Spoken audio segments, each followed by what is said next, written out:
Have you ever seen the movie V for Vendetta? If you haven't, basically a mysterious guy in a mask blows up the British Houses of Parliament.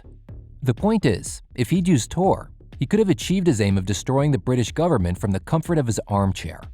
And he'd have stayed anonymous into the bargain, rather than having to run around in, let's not beat around the bush here, a $5 kid's Halloween mask while getting himself shot.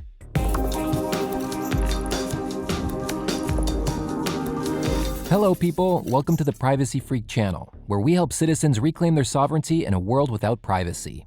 And right now, I'm going to be showing why every privacy freak in the land should be using Tor. But to make sure you keep up to date with the fast-changing world of online privacy and security, push that subscriber button and ring that bell icon. And to try out ExpressVPN without risk, click the affiliate link below. So, what is Tor? Well, Tor stands for the Onion Router. It's free, open-source software that helps protect your privacy online. Why Onion Router and not, say, Potato Router or Broccoli Router? I'll explain all later. For the moment, what, as privacy freaks, you need to know is that it directs your traffic through a series of servers, volunteer computers called nodes or relays, to keep your identity and location private. Part of Tor's awesomeness as a weapon against snoopers is that the path your traffic takes is completely random and created at the time, relay by relay. And as none of the relays keep records unless they're compromised, I'll come back to that as well, they cannot identify or report on any traffic that passes through them. Now, that's what you want to hear. As everyone is a volunteer, the number of relays varies, but is currently around 7,000. As some organizations, including ISPs, ban Tor, there are also around 3,000 bridges that are basically hidden relays. By using these bridges, you can still access Tor, although it's more complicated than just using standard relays. So, back to the vegetable quiz. Why is Tor called the Onion Router? Well, it encrypts your data several times before it leaves your device. So, like an onion, Tor has layers of encryption. Each time your data passes through a node, a layer of encryption is stripped until it reaches the exit node. This way no one, even people running the nodes, can see your data or where it goes. Awesome or what?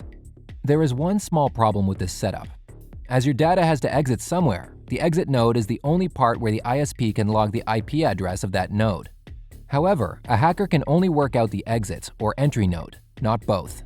So obvious reasons for a privacy freak to use Tor include privacy, to prevent tracking, to protect your data from hackers, and to jump over certain firewalls.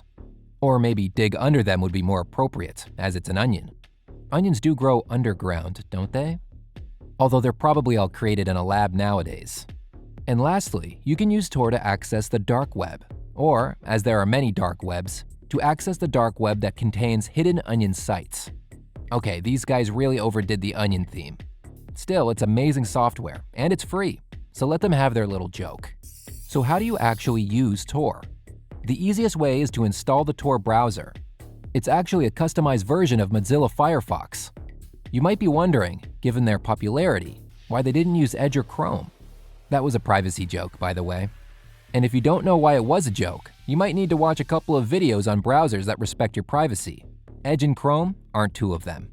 Happily, the Tor browser treats your privacy like royalty. It automatically clears all traces of your browsing when closed. There's also a version for Android called Orfox, or you can use the new Tor browser for Android.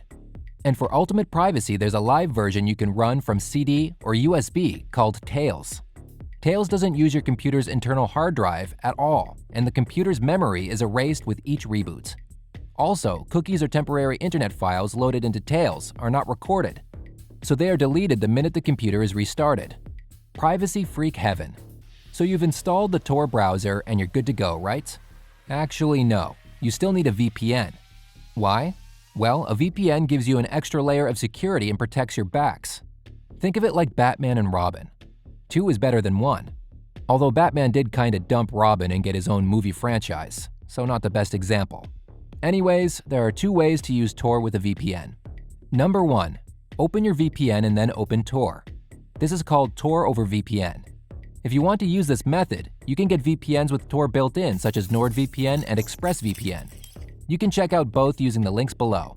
The advantage of using a VPN before Tor is that your data is encrypted by the VPN beforehand, so your real IP address is already hidden before you use the Tor network. Your data has to enter Tor at what's called, not surprisingly, an entry node. A node is just a relay, remember. Using a VPN to encrypt your data before that happens means if the entry node is compromised, it still can't read your real IP address. Using a VPN before Tor also prevents your ISP detecting and throttling your use of Tor. And finally, the VPN is unable to see what you are doing on the Tor network. The one disadvantage is that even though it hides the entry node, it doesn't hide the exit node. So if the exit node is compromised, it can read your exit IP address. Number 2, open Tor and then open your VPN. This is called VPN over Tor, no surprise there. This has the advantage of protecting that exit node as your traffic is not routed out of there, but instead is routed from the exit node directly to the VPN server. The big disadvantage of this way of working is that it's complicated as you usually have to manually configure Tor and also government agencies can see you are using the network. So unless you really need the ultimate in protection and are willing to put up with the downside, I'd say even for privacy freaks the first method, Tor over VPN, is fine. Tor, like anything else, is only as secure as you let it be. So to finish, here's a couple of things not to do when using Tor. Don't torrent. It can reveal your identity and slow the network down for everyone. Don't use two-step authentication on your mobile. You can expose your real identity, which you can also do if you access the same social accounts with Tor and then outside of Tor. Also, don't use any true personal identification. Become a cyber ghost. Use a pseudonym and create accounts including email to use only within Tor. And finally, don't use HTTP sites, only HTTPS. And never use Tor with Windows, because it will give you as much privacy as a glass toilet. Although they actually do have public toilets made entirely of glass in Japan. Whatever, it's their country. And privacy, or lack of. That's it for this video. All opinions in this review are my own, and it's entirely independent. If you want to give ExpressVPN a try risk-free, just click the button below. If you do, I'll get a small affiliate payment, so I can make more videos to help you reclaim your sovereignty in a world without privacy. Thanks for stopping by. Before you go, push that subscriber button and ring that bell icon to make sure you keep up to date with the fast-changing world of online privacy and security.